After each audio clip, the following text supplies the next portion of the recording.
I hate myself for being such genetic garbage. I just can't seem to build any significant muscle. I'm at a loss for what to do. I would expect better progress after years of consistent training. I started my gym journey in 2017-2018. I had no idea what I was meant to be doing, and I was thrown in this bodybuilding gym that had, metal plates and 24/7 footage of golden age bodybuilding on the monitors around the gym floor. For years I made no progress, and only in the last year or so did I really crack the code of not only muscle growth but also weight gain. I know what it feels like to be frustrated in the gym and to have an extremely stubborn body when it comes to putting weight on and muscle growth, and I also know the methods that I used to overcome those boundaries. So here are the 4 mistakes you are probably making that are killing your gains, and how to fix them. Mistake number 1, and this is the biggest one: you're not eating enough. Now, I understand you've probably heard this before. Perhaps you're at the stage where you think it's mainly protein, or it's mainly calories, or maybe you just think it's just you and your body just doesn't grow.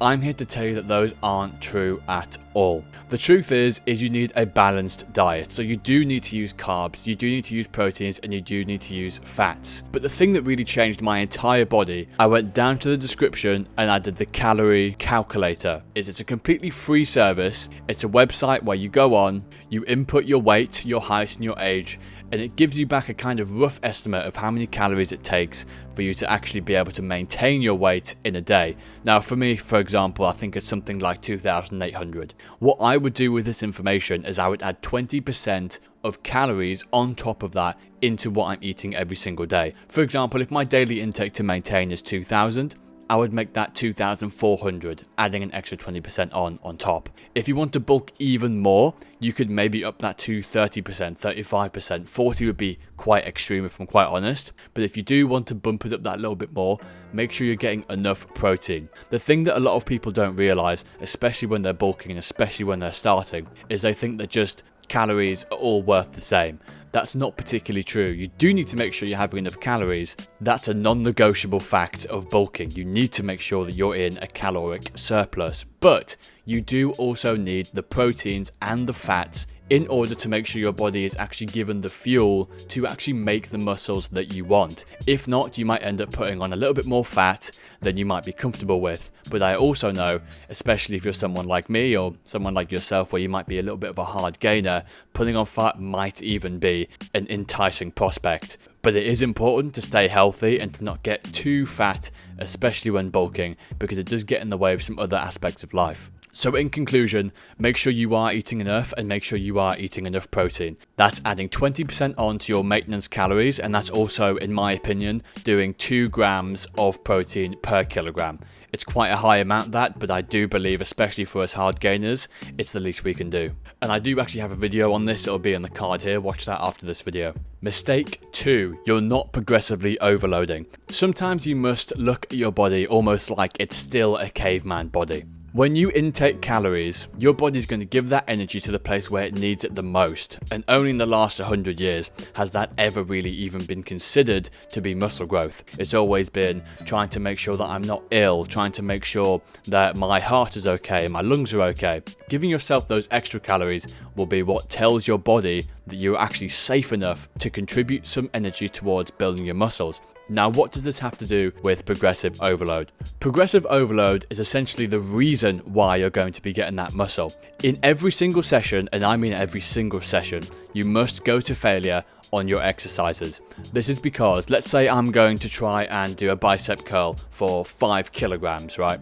And then I go to failure on it. My muscles is going to be telling my brain to make sure that I make the muscles not only bigger but also stronger for next time, because ultimately I have failed and I don't have enough muscle to actually be able to lift that weight, and I might need to next time. And just to clarify on this topic in particular, a lot of people think that progressive overload is just to do with weight, and it's not. You could do progressive overload by making sure you're doing more reps, or even, and this is important, this one here, making sure you're doing your reps slower. Instead of just doing chest press like this, hey, hey, hey, like a madman, instead try and just go slowly down, fast up, slowly down, slowly down. I can tell you from experience, doing a slower rep is so much harder than doing a fast rep. And doing slower reps does also contribute to muscle growth. So you gotta do some progressive overload. I've made a video on this before as well, it's just in this card. Now let's get on to the third mistake you're making that's killing your gains.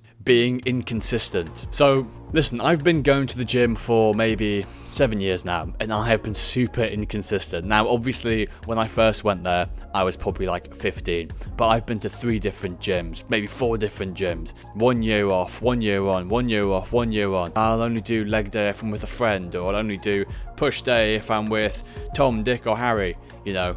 It's the consistency in the gym that will not only set you apart from others, but set you apart from your previous self. And what's the best about this as well, is it really doesn't actually take that long. You don't need to think about 2 years in the future or 3 years in the future. If you get your diet right, and if you're working out correctly, it could literally take like 8 months. 9 months. Now, I know what you're thinking, oh, that's a bit of a long time. What are you going to be doing in those 8 or 9 months anyway? Let's be honest. It's not like you don't have 8 or 9 months to spare, especially for someone who's my age. We have plenty of time left. We can do these things. It's a privilege. Be consistent. Do 2 to 3 days a week for 6 to 8 months, and you will be completely unrecognizable at the end of those 8 months, especially if you've got your diet down as well.